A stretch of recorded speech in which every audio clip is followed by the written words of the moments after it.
Question number क्या था, question number 13 था। तो क्वेश्चन नंबर 13 में क्या कह रहा है कि क्लोजिंग स्टॉक 80,000 है, मार्केट वैल्यू 1 लाख है। तो रिलाइजेबल वैल्यू हम हमेशा क्या रिकॉर्ड करते हैं। तो रिलाइजेबल मतलब रिजल्ट में रिलाइजेबल वैल्यू में जो वैल्यू कम होगा, जैसे यहाँ रिलाइज हुआ तो 1 लाख, लेकिन 1 लाख नहीं लेंगे हम, 80,000 वाला लेंगे। ठीक है, हमेशा हम जो मिनिमम वैल्यू होगा उसको रिकॉर्ड किया जाता है। 9% से GST चार्ज करना है। तो पहला आपको मालूम होगा, पहला एंट्री क्या बन जाएगी, closing stock account debit to trading account, ये मालूम है आपको। टू ट्रेडिंग अकाउंट हो गया। तो ट्रेडिंग अकाउंट होने के बाद एंट्री आपकी आ जाएगी 80,000, यहाँ पर भी 80,000। ठीक, पॉइंट नंबर 2, पॉइंट नंबर 2 क्या है, सैलरी आउटस्टैंडिंग है, कितना है 21,000। तो आपको ये मालूम होगा सैलरी आउटस्टैंडिंग है, तो salary account debit to salary outstanding account, कितना 21,000 रुपये। ठीक है, ये हो गया 21,000 रुपये। फिर अब question point number 3, point number 3 क्या कह रहा है, insurance premium 10,000 paid in advance. आपको मालूम है एडवांस वाली एंट्री हमेशा क्या होती है, एडवांस वाली एंट्री होती है ना, insurance prepaid insurance. Prepaid insurance, जब भी कोई भी चीज़ एडवांस में पे हो या एडवांस में रिसीव किया हो, उस पर भी GST चार्ज नहीं होता है, इसको याद रखिएगा। टू इंश्योरेंस, ठीक है, कितना था 10,000 रुपये था, तो 10,000 हम लिख लेंगे यहाँ पे, कोई इशू नहीं है। पॉइंट नंबर 4, अब पॉइंट नंबर 4 क्या कहता है, पॉइंट नंबर 4 कहता है 6,000 for rent related to the next year, अगले साल से रिलेटेड था, हमने एडवांस में रिसीव कर लिया है। तो एडवांस में रिसीव, तो एडवांस में भी रिसीव होगा तो उसमें भी GST चार्ज नहीं होगा। तो एडवांस में रिसीव किए हैं तो rent account debit, received in advance हो गया तो वो भी लायबिलिटी हमारे लिए होता है। तो true rent received in advance account 6,000।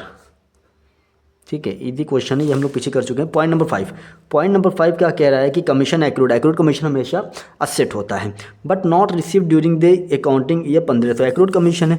तो ये अब देखिए हमने अर्न तो किया लेकिन रिसीव नहीं किया है, तो accrued commission account debit to commission account, कितना 1,500 रुपये। ठीक है, 1,500 रिसीव नहीं किया है। फिर टू पैसा हम कलेक्ट करेंगे तो output CGST output charge prepare होता है, क्रिएट होता है। ठीक है, और अगर पैसा पे करेंगे तो ऐसे केस में इनपुट क्रिएट होता है। तो to output CGST and SGST 1,500 पे इंटू 9/100, 1,500 इंटू 9/100, 135, 135, 1,770। ठीक है, अब आता है पॉइंट नंबर 6। पॉइंट नंबर 6 क्या कह रहा है कि 20,000 का सामान जलकर बर्बाद हो गया, ख़राब हो गया। ठीक है, नुकसान हो गया हमारा, जिसमें से इंश्योरेंस क्लेम हुआ सिर्फ 15,000 रुपया ही हमको मिला। अच्छा, 20,000 का माल बर्बाद हुआ तो 20,000 का माल हमारे पास आया कहाँ से, इसका मतलब हम लोगों ने ख़रीदा होगा। जब हम लोगों ने ख़रीदा होगा तो परचेज़ किया है, तो परचेज़ किया तो मतलब परचेज़ डेबिट होगा। जब परचेज़ डेबिट करेंगे, खरीदेंगे तो माल पैसा हम देंगे, हमारे पास से पैसा जाएगा। तो ऐसे केस में इनपुट क्रिएट हुआ होगा, तो इनपुट डेबिट किए होंगे, लेकिन अब जल के राख हुआ है तो इनपुट अब क्या होगा, क्रेडिट होगा। ठीक है, तो loss by fire according to nominal account debit to purchase account to input CGST account to input SGST account. ठीक है, 20,000 इंटू 9/100, 20,000 इंटू 9/100, ये आ गया 20,000, 1,800, 1,800, टोटल कितना आ जाएगा, ये आपका आ जाएगा 23,600। लेकिन फिर कहता है, ये दूसरा पॉइंट है कि सिर्फ हमको मिला कि ना 15,000 रुपये मिला, तो हमारे पास आएगा असेट है इंश्योरेंस क्लेम अकाउंट डेबिट। ठीक है, अच्छा बर्बाद हुआ था 20,000 का माल, मिल कितना रहा है हमको, सिर्फ क्या कहते हैं 15,000 रुपये। 20,000 का माल बर्बाद हुआ था और दूसरी चीज़ 1,818, टोटल हमारा बर्बाद हुआ था 23,600 का। ठीक है। लेकिन हमको माल दे, हमको पैसा मिला क्या है, तो कितना 15,000 रुपये ही मिला।